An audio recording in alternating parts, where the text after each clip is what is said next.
Isang sunog ang naganap sa bahay ni Test. Isang retiradong guro sa Barangay San Vicente, Urdaneta City. Bandang 11:45 ng gabi noong Nobyembre 3, 2022, agad na rumesponde ang mga bombero. Ngunit halos tuluyang nasunog ang bahay na nagdulot ng tinatayang 850,000 pesos na pinsala ayon sa Bureau of Fire Protection, BFP. May amoy ng gasolina sa likod ng bahay at natagpuan ang isang plastic container na may residue ng gasolina na nagpapahiwatig ng sinadyang pagsunog. Isiniwalat ng kapitbahay na si Mario na nakita niya si June dating kasambahay ni Tess na papalayong naglalakad mula sa likod ng bahay ilang minuto bago ang sunog batay sa tattoo nitong ahas na may espada. Si Tess ay nagduda rin kay June na dating tinanggal sa trabaho dahil sa pagnanakaw ng 5,000 pesos at nagbitiw ng banta bago umalis. Kinabukasan natagpuan si June sa isang karinderya sa Barangay Camantiles at inimbitahan na mga autoridad para sa investigasyon. Magandang umaga, Mario.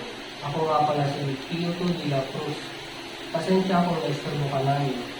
Kamusta? Hindi ka ba masyadong natituhan sa sumunod kagabi? Okay lang naman, sir. Medyo natakot lang ako kasi ang bilis po kasi ng pag-air ng sunog kagabi. Oo nga araw. Halos tupok ang bahay ni Ma'am Tess. Buti na lang walang nasaktan. Matagal mo na bang kapitbahay si Ma'am Tess? Opo, sir. Mga 10 taon na po yun. Medyo matagal na rin po. Mabait po kasi mabait naman po si Ma'am Marites. Matulungin din po sa aming barangay. Mabuti naman. Ngayon, gusto ko lang sanang malinawagan yung nangyari kagabi. Pwede mo bang ikwento mula sa simula kung ano ang nakita mo? Mga bandang 11:40 po ng gabi yun. Pupunta po sana ako sa likod ng bahay namin para patayin ng ilaw sa kulungan ng manok.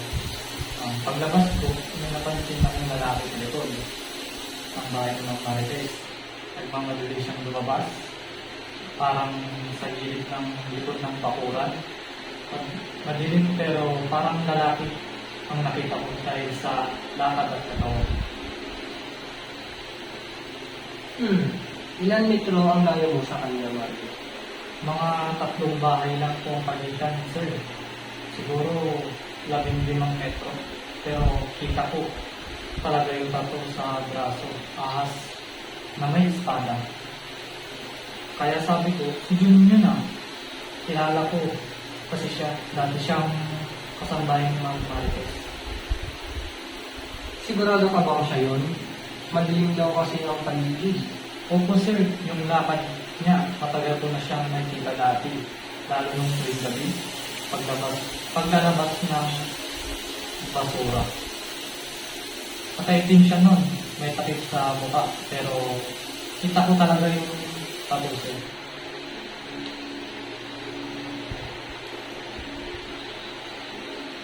May narinig ka bang kakaiba bago suot na bang apoy? Wala sir, pero ilang minuto lang, matapos siyang umalis, naamoy ko na parang amoy gasolina. Maya-maya, may nagliyab sa likod ng bahay ni Ma'am Marites. At napasigaw po ako na, "Ma'am, may sunog at may apoy sa likod ng bakuran niyo." Mabilis ka bang nakatawag ng tulong?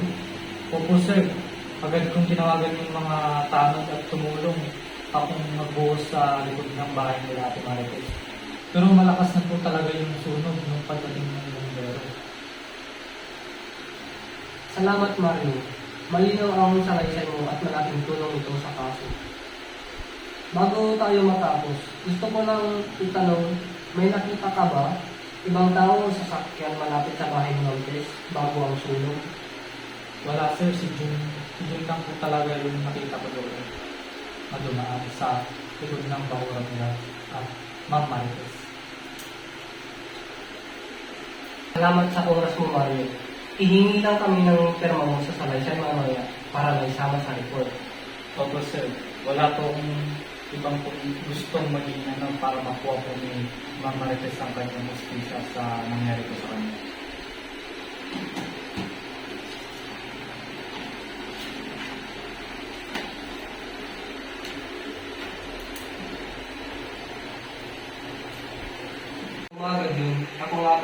Pero Reyes. Jun, maraming salamat at pumunta ka rito. Alam mo naman siguro kung bakit ka namin kinausap. May nangyaring sunog sa bahay ni Ma'am Tess kagabi. At base sa investigasyon, mukhang sinadya. May mga ebidensya rin kaming nakuha.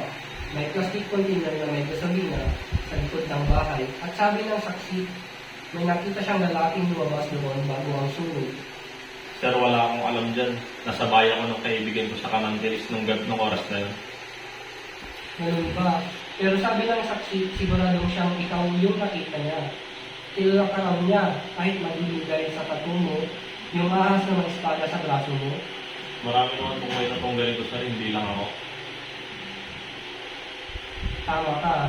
Maraming may tattoo, pero hindi naman lahat nakita sa likod ng bahay ni Ma'am Tess bago masunog. June, 2 buwan lang ang nakakaraan mula nung tinanggal ka niya. Di ba? May tangkok ka pa ba sa kanya?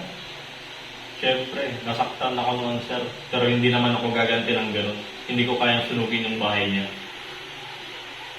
Naintindihan ko. Pero aminin mo, galit ka pa rin ba? Di ba nasabi mo pa raw sa doon na hindi pa tayo tapos? Mainit ng ulo ko noon, sir.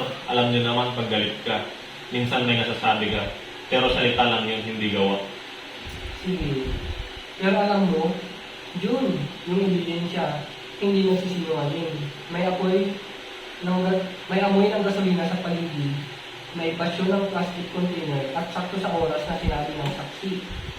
Mga ilang minuto bago ang sunog, may nakita raw siyang lalaki papalayo. Kung wala kang kinalaman, bakit ganoon lumalabas sa mga resulta? Ewan ko, sir. Baka may ibang gumawa nun. Bakit agad ako ang pinagbibintangan?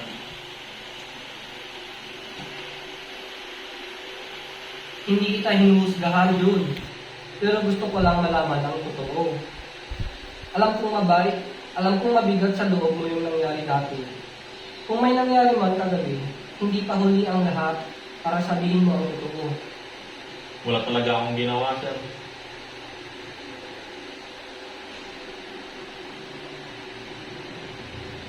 June, nakikita ko sa'yo, pagod ka na.